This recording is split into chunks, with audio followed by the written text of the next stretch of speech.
Waad salaamay saaxiib. Waan ogahay in dhammaan hadallada simirsiiska iyo dheedhiska aanay dalool yaroo qalbiga dhacdaas kaa soo gaadhay ay ku feenin.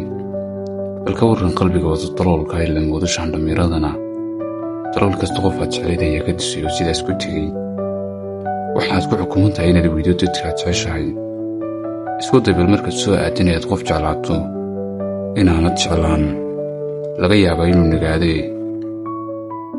waxaa jira marar dhammaan erayada simirsiiska aanay wax dhadhan iyo dheef ah lahayn, giddigoodna ay yihiin hadal af laga yidhi oo aan meelna waxba ka tirayn.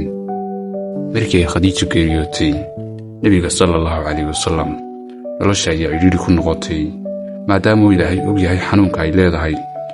ninku gabadhu jecel yahay inuu waayana waxaa timi dhacdadii dheelminta. Rabbigii ayaana samada kore u qaaday si uu soo simirsiiyo. mararka qaar dhulka oo dhami kuma filaanayo inuu ku simirsiiyo. saaxiib, Nabigu sallallahu alayhi wasallam asxaabtiisa jannada ayaa ku simirsiin jiray. waxay hilmaamin markii ay saxaabadu arkeen maryo xariira ayaa la dhaceen in uu ku yidhi Nabigu sallallahu alayhi wasallam, tuwaalada Sacad bin Mucaad ee jannada u yaalla ayaa si kastaba uga wanaagsan. Jacfar ibn Abi Taalib ayaa labadiisii gacmood dagaalkii Mu'ta lagaga jaray. markaasuu Nabigu ku yidhi, Ilaahay ayaa ugu bedelay 2 garab oo jannada ku duulo.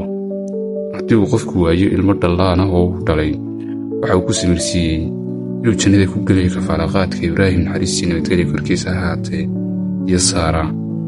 jannadu simirsiisa ku noqoto saaxiib.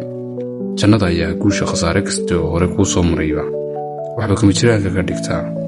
cadaabtuna waa khasaaraha guul kasta oo aad hore u soo heshayba waxba kama jiraanka ka dhigayaa. haddii aad loolanka adduunka ku guuldarraysato dhabar adayga oo habaadsaysan, jannada waxaa yaalla simirsiis nabar kasta oo qalbiga soo gaadhay dhayayee. jannada gudaheeda ma jiraan dad aad jeceshahay oo kaa tegaya. gaclayaashaadu way kula joogayaan, adiga ayay kuu joogayaan, agtaada ayay joogayaan. uma qasbanaanaysa inaad awood kasta oo aad leedahay aad isku geyso oo unag kasta oo kaa mid ahi oo u dagaalamo sidii uu sii haysan lahaa. jannada gudaheeda qofna noloshaada ma soo gelayo oo inta aad jacayl mugiyo miisaan leh oo aad moodo inuu ruux cusub u gashaday aad u qaato oo aad gaclooto, la haasuudo, ku hamido oo aad u waalato. aakhirka haddana inta uu kaa tago ku macasalaamaynayaa adigoo ah jidh bilaa ruuxa oo isaga cidaan ahayn aan la jaanqaadi karaynin kaa tegaya. jannada gudaheeda ma ooyaysid oo ma hinaasisid, derbiga madaxa kuma garaacaysid. markaad sinaba u gaari weydo waxaad si walba u doontay, wax kasta oo aad ku hamido waad helaysaa. jannada gudaheeda ma jiraan xeerar ku xakamaynaya, damiir ku xisaabinaya, wax lagaa xarimay iyo caqabada toona. ee sidaa tahay waad ahaanaysaa. wax kasta oo aad doonto inaad fishana toos ayaad ugu dhaqaaqaysaa adigoo aan kaba fikirin, sidii ilmo dhallaana oo hadda uun indhaha nolosha u kala qaaday oo wax kasta uu doonaba fulaya isagoo aan cidna waxba iskaga tirinaynin. jannada gudaheeda ma sakaraadaysid oo ma saamalaylaysid. walclaabtaada kama hugmayo, qabowna lafaha dhuuxaaga ma gararinayo. ee badaqab iyo fayoobaan aanay dhibin noocay tahayba ku daarin ayaad ku daanshoonaysaa.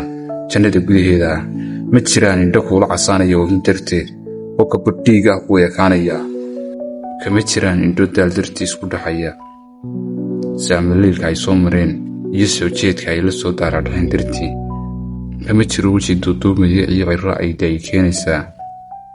adhaxdu kuma godmayso, lafuhu kuma wiiqmayaan, bal surayso heerka ay leeg tahay naxariista halkaas taalla. intaas simirsiiska dhiga saaxiib. jannada gudaheeda waxaad kula kulmaysaa dadaad isjeclaydeen oo wadku idin kala geeyey, iyo dadaad jeclaatay oo ay adduunyadu jacaylkaasi kaala booqayshay amabaad isweydeen. iyaguna jannadu wax kasta oo ay kaaga hamiyaanba way kaa helayaan. jannada gudaheeda waxaad ka helaysaa rafiiq tolmoon, nebiyo, sidiiqiin, abubakar iyo cumar, aasiya bintu masaaxim iyo maryama bintu cimraan. dhammaanteed iyagaasi aynu isku samirsiinno idam alle halkaasi ayaynu kula kulmaynaa. jannada gudaheeda waxaa lagu arkayaa wejiga Ilaahay ee maamuusan. bal yara suurayso muuqaalkaas. inaad suuraysato qura ayay wax badan oo aad la kadeedan tahay kaaga kala degayaan. allah yow jannada nagu maamuus. nabaadiina saaxiib.